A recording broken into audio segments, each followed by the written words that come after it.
چکا ہوں کہ دعا کرو یا مباہلہ کرو، یہ اس حد سے بہت آگے نکل چکے ہیں لوگ۔ اب ایک اور بات ہے جو میں نے پہلے بھی کی تھی، اب زیادہ زور سے دہراتا ہوں۔ ان تمام ہندوستان کے مولویوں کو آپ یہ میری طرف سے ضمانت دیں کہ جھگڑے لمبے ہو گئے، اس کو اب چھوڑو۔ تم یہ یقین رکھتے ہو اور کامل یقین رکھتے ہو اپنے زوم میں کہ مسیح ابن مریم زندہ آسمان پر موجود ہیں، اور آن حضرت صلی اللہ علیہ وآلہ وسلم اصدق الصادقین بیان فرماتے ہیں کہ ان کے اترے بغیر امت کے مسائل حل ہی نہیں ہوں۔ وہ اتریں گے تو یہ ذلت عزتوں میں تبدیل ہوگی، وہ اتریں گے تو مسلمانوں کو ایک عالمی غلبہ نصیب ہوگا۔ یہ دو باتیں ان پر خوب کھول دو اور کہو کہ پھر مناظروں میں کیا پڑے ہوئے ہو، جو اصل مسئلہ ہے اس کے حل کی طرف توجہ کرو۔ اس صدی کے گزرنے میں اب چند سال باقی ہیں۔ میں یہ وعدہ کرتا ہوں کہ تم سب مولوی مل کر اگر کسی طرح مسیح کو اتار دو صدی سے پہلے تو تم میں سے ہر ایک کو 1 کروڑ روپیہ دوں گا، اور 1 لاکھ کا پہلے میں نے شاید اعلان کیا، میں کہ وہ دن ختم ہو گئے، اب تو صدی ختم ہو رہی ہے، مجھے جلدی پڑی ہے، اس لیے فیصلہ کرو 1 کروڑ روپیہ ہر مولوی کو۔ دیوبند میں پتہ نہیں سینکڑوں ہزاروں مولوی تیار ہوئے ہوں گے، میں ان سب کو دوبارہ یہ چیلنج دیتا ہوں۔ میں نے کہا اعلان کر دو کہ ہر اس مولوی کو جو یہ دعویٰ ہی کر دے کہ میری کوشش سے اترا ہے اور میری دعائیں مقبول ہوئی تھیں، میں بحث نہیں کروں گا، ان کی بات مان جاؤں گا۔ 1 کروڑ کی تھیلی ان کو پکڑائی جائے گی۔ بعض دفعہ ہوتا ہے کہ دعا کی کسی نے، پتہ نہیں کس کی قبول ہوئی، اور دعویٰ کوئی کر بیٹھتا ہے۔ بچپن میں حضرت مسلم موعود کے ساتھ ایک دفعہ سفر کرتے ہوئے قادیان جاتے ہوئے بٹالے سے ڈرائیور نے کہا کہ پیٹرول ختم ہو گیا، رات کا وقت تھا۔ ہمیں ختم ہو گیا، میں نے کہا ہاں جی ختم ہو گیا، قادیان بھی نہیں پہنچیں گے؟ اس کا سوال ہی نہیں نظر آتا، جو سوئی ٹچ کر رہی ہے آخری بٹالے سے اس لیے نہیں بھروایا کہ رات کا وقت تھا، وہ دکان بند ہو چکی تھی، پیٹرول پمپ 24 گھنٹے نہیں کھلا کرتے تھے۔ حضرت مسلم موعود نے فرمایا کہ دعا کرو کہ اللہ اسی پیٹرول میں ہمیں قادیان پہنچا دے، جس کی دعا مقبول ہوئی اس کو میں 1-2 گیلن کا پیٹرول تحفہ دوں گا۔ 2 گیلن کا ڈبہ ہوا کرتا تھا۔ اب پتہ نہیں کس کس نے دعا کی، میں بھی لگا رہا، لیکن بھولا نہیں۔ قادیان جب پہنچے تو میں نے شور مچا دیا کہ میری دعا سے قبول ہوں، پہنچے ہیں مجھے دیں۔ اب حضرت مسلم موعود نے جھگڑا نہیں کیا، یہ نہیں فرمایا کہ تمہاری کیا حیثیت ہے، میں بھی تو کر رہا تھا۔ کہا ٹھیک ہے، میں وعدہ کر چکا ہوں، 2 گیلن مجھے پیٹرول دلوایا، تو میں بھی اسی باپ کا بیٹا ہوں، ایسا ہی وعدہ پورا کروں گا۔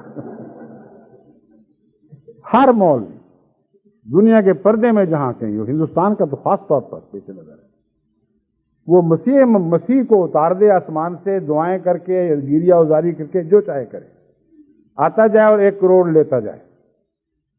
پھر مجھے خیال آیا کہ مسیح کو یہ کہاں اتار سکتے ہیں بیچارے، مسیح تو بہت پاک وجود ہے، دجال کے گدھے کوئی پیدا کرتے۔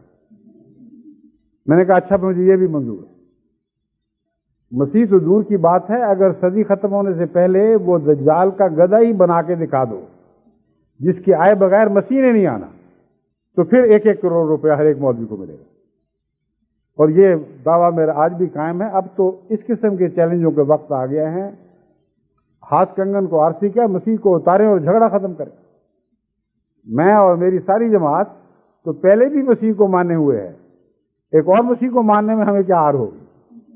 تم وہ بدبخت ہو کہ اگر تمہاری نعوذ باللہ من ذالک واقعتاً تمہاری دعاؤں سے اترا تو تم انکار میں پہلے ہو، بلاتے ہو اور پھر اس کا انکار کر دیا کرتے ہو۔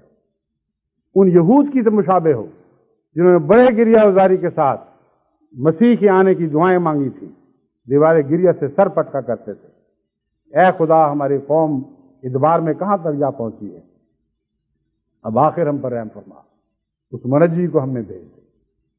لیکن جب خدا نے اس منجی کو اتارا تو جانتے ہیں اس سے کیا سلوک کیا، بس وہ آنے والا تو آ چکا ہے اور کوئی نہیں آئے گا۔ تم جتنے جتن کرنے ہیں کر دیکھو، مگر اگر تمہیں وہم ہے کہ تو آئے گا، تو میں تمہیں یقین دلاتا ہوں کہ تم انکار میں سب سے پہلے ہو اور اسی محرومی کی حالت میں مر جاؤ گے۔ بس اب یہ دلیلوں کے وقت نہیں رہے، اب تو ایسے آسمانی نشانات کے وقت ہیں جو بزرگوں اور متقیوں پر آسمان سے وہی الہام اور کشوف کی صورت میں اتریں گے، اور ان بد نصیبوں کو ان کی ناکامی اور نامرادی کی صورت میں دن رات ان کی زندگی کا عذاب بن جائیں گے اور کچو کے دیں گے کہ کر کے دیکھو جو کرنا ہے، تم ناکام اور نامراد رہو گے۔ بس یہ چیلنج ہے جو ہندوستان کے اس مناظرے سے میرے دل میں پیدا ہوا، اور میں اسے پاکستان کے مولویوں پر اور ان بڑے بڑے دعوے داروں پر جو مسیح کے مردے کو زندہ کرنے کی کوشش کر رہے ہیں، وہ کہتا ہوں کہ کرو، شوق سے جو زور لگاتا ہے لگاؤ، لگتا ہے لگاؤ، آسمان سے اسے اتار کے دکھاؤ۔ جماعت احمدیہ کے خزانے ختم نہیں ہوں گے اور تمہارے کروڑ کروڑ کی تھیلیاں عطا کرتے چلے جائیں گے، مگر تمہارے نصیب میں آسمان سے ایک کوڑی کا فیض بھی نہیں۔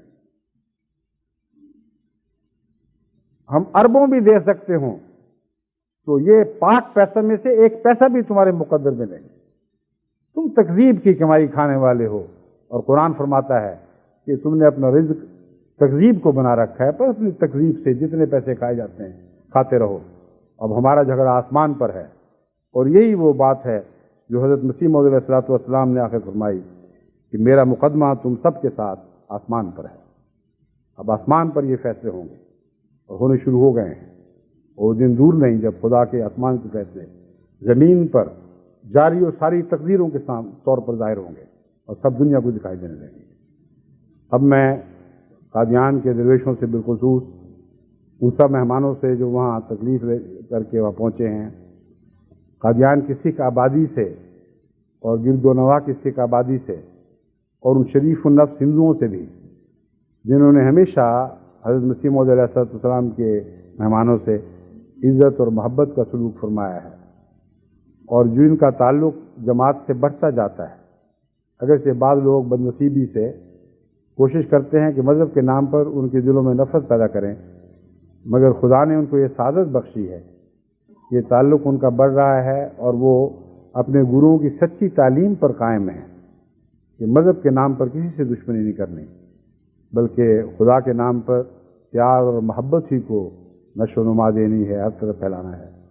بس ان سب پاک لوگوں کو جو دل میں پاک ہیں، جو خدا کے لیے سچی محبت رکھتے ہیں، یا کم سے کم کچھ محبت کا شائبہ ضرور رکھتے ہیں، ان سب کو میں اپنی طرف سے اور عالمگیر جماعت احمدیہ کی طرف سے سلام کا تحفہ بھیجتا ہوں۔